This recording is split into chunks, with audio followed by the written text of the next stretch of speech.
Senhora Presidente Rosa Weber, este é deveras o momento de um simbolismo imenso, ao menos na nossa geração. Sabemos que desde a Primeira República, recentemente contada por Lilian Schwartz, interpretando as obras de Lima Barreto sobre a República até 1930. Nós temos uma larga e longa história de defesa dos valores democráticos e republicanos. Esta solenidade é mais um destes grandes momentos da história do Brasil, em que todos os poderes, as instituições, todos os brasileiros e todas as brasileiras se unem para defender, para bradar, como dizia o poeta à sua amada. E o poeta dizia à sua amada e tinha que repetir todos os dias: eu te amo e eu te amo, para não se esquecer nunca do seu amor pela amada. Nós, cidadãos do Estado democrático de direito, precisamos dizer todos os dias: democracia, eu te amo, eu te amo, eu te amo. Porque esta democracia conquistada a duras penas, com 60 movimentos civis ao longo dos 500 anos, exigiu sangue, suor e lágrimas de muitos brasileiros e de muitos outros que nos antecederam no processo civilizatório. Assim, eu peço, venha Vossa Excelência para dizer, em nome do Ministério Público Brasileiro: democracia, eu te amo, eu te amo, eu te amo. Com essa introdução, digo que a abertura deste ano judiciário oferece ocasião propícia para refletir a respeito do sentido do vínculo constitucional sobre o qual se funda a nossa democracia e a função fundamental das instituições, em cujo seio se dá, nos diversos equilíbrios de forma e de liberdade, a realização viva desse projeto espelhado nas normas da Constituição da República. A polarização política, expressão legítima da intensidade e diversidade da vida democrática em um país plural e multicultural, exige também o respeito às diferenças e a promoção da cultura da tolerância é um dever permanente de todos, abrigando-se sob o teto da mesma Constituição que estabelece as regras do jogo, para dizer, direitos fundamentais e uma estrutura institucional que viabiliza o momento da decisão, sobretudo o momento da eleição, do voto popular, que deve ser respeitado. O voto que deve ser respeitado pela sociedade, especialmente pelos que não obtiveram a maioria ou a proporção necessária, e deve ser mais ainda igualmente respeitado por todas as instituições constitucionais, não se pode vulnerar quanto ao Poder Executivo e ao Poder Legislativo, especialmente ante a representação política que legitimamente foi sufragada nas urnas. E nem se pode olvidar que a legitimidade material das decisões judiciais e manifestações do Ministério Público como instituições contramajoritárias devem estar adstritas à Constituição e às leis. A discussão de ideias se segue à deliberação e, uma vez escolhido o voto, temos a celebração do resultado das urnas como um momento fundamental na democracia. Esse processo se repetirá a cada 4 anos e enquanto se espera pelo tempo oportuno de uma nova celebração das eleições, a vida política não se estagna, mas se desenvolve em liberdade, no âmbito privilegiado dos poderes representativos, das instituições constitucionais e no seio da sociedade civil. O debate e a circulação de ideias, como é salutar e desejável que ocorra, realizam-se à luz das ideias democráticas e republicanas, em busca da formação do consenso social, no meio do qual desaparece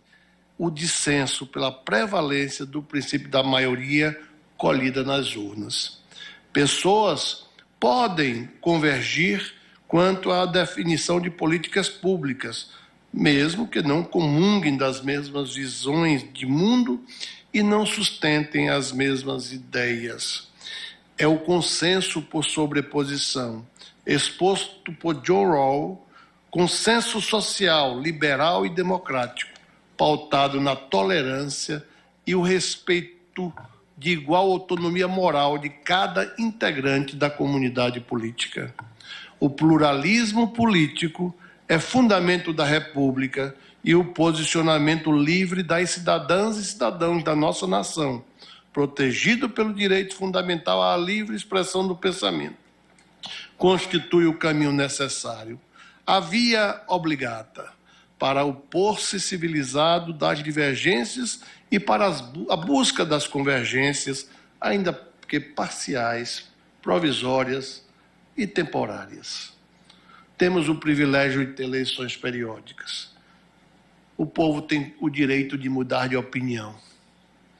A Constituição faz desta via um limite permanente contra qualquer ensaio de poder institucional que queira desconstruir a singularidade da pessoa humana, um dos traços mais fundamentais que definem a sua dignidade. A capacidade de falar, dizer o que pensa, expressar valores e escolher o seu próprio destino, que no ambiente democrático revela-se no sagrado direito do sufrágio, na escolha de governantes e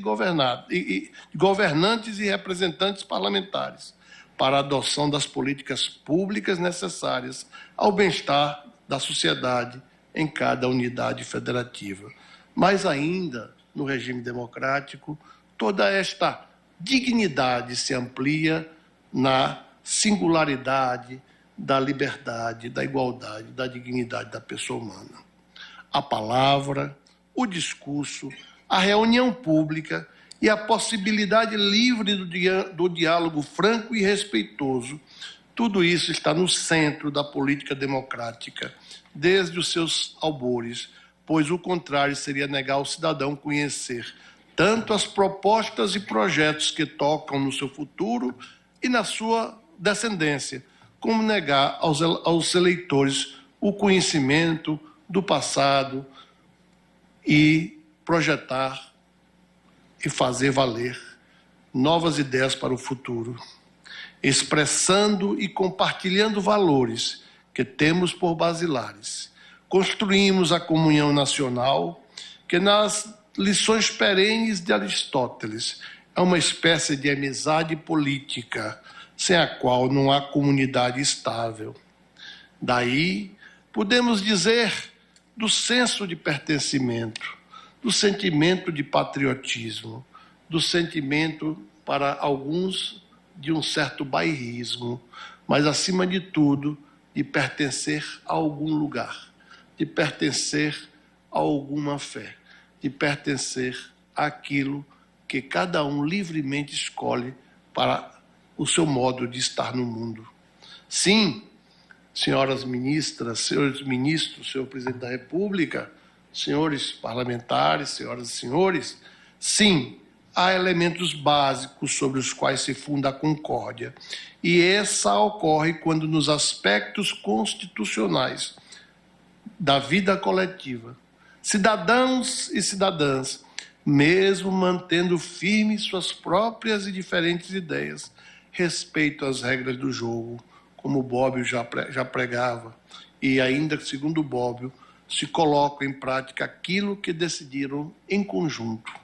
Sentimento coletivo amplamente compartilhado por todos, porque veem a si mesmo como partícipes de algo que lhes diz respeito diretamente, porque têm a percepção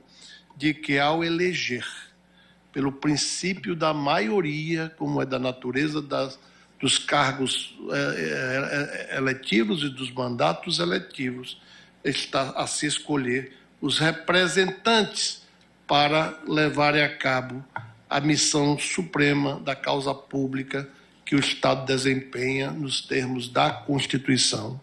Se o comum sentimento do direito passasse, porventura, a ser comprometido por ações estatais arbitrárias, a exemplo de manejo de poderes ultravires e da execução dos atos ad hoc, isto segundo Rui Barbosa, que extravasariam competências constitucionalmente delimitadas e vulnerariam o núcleo essencial de direitos fundamentais, ter-se-ia como deletério efeito a formação corrosiva de hostilidades de variado tipo e intensidade entre os poderes estruturais imanentes do Estado. A confiança é atributo essencial das relações sociais que ocorrem sob o signo do direito. A liga necessária que equaliza todos os cidadãos no Estado de Direito. Um dos males do período dos períodos em que a vida da comunidade política vem acossada por projetos autoritários de poder que substituem a ordem jurídica e o regime democrático, são eclipses da legalidade da vida nacional e a anomia da consciência constitucional, ainda no dizer de Rui. A autoridade da Constituição remete a considerar-se de forma precípua o devido processo legal substancial que materializa o dogma de que os fins não justificam os meios. A invocação de fins nobres, qual a tutela do regime democrático, não há de desnaturar da aplicação razoável, proporcional e adequada das normas constitucionais plasmadas em 88, repita-se, depois de muito sangue, suor e lágrimas de todos que contribuíram e contribuem para a formação do processo civilizatório contemporâneo. A Constituição estabelece um sistema normativo de fins, competências e limites materiais e formais em que direitos fundamentais ocupam posição de relevo. A invocação da defesa da democracia não sana os vícios da ação estatal que se afaste do cumprimento da ordem jurídico-constitucional. As instituições republicanas são dispostas por modelo constitucional em um sistema de controles recíprocos, de freios e contrapesos, de modo a formação, nas palavras aqui tantas vezes repetidas pelo ministro Celso de Mello, para se evitar a formação de instâncias hegemônicas de poder.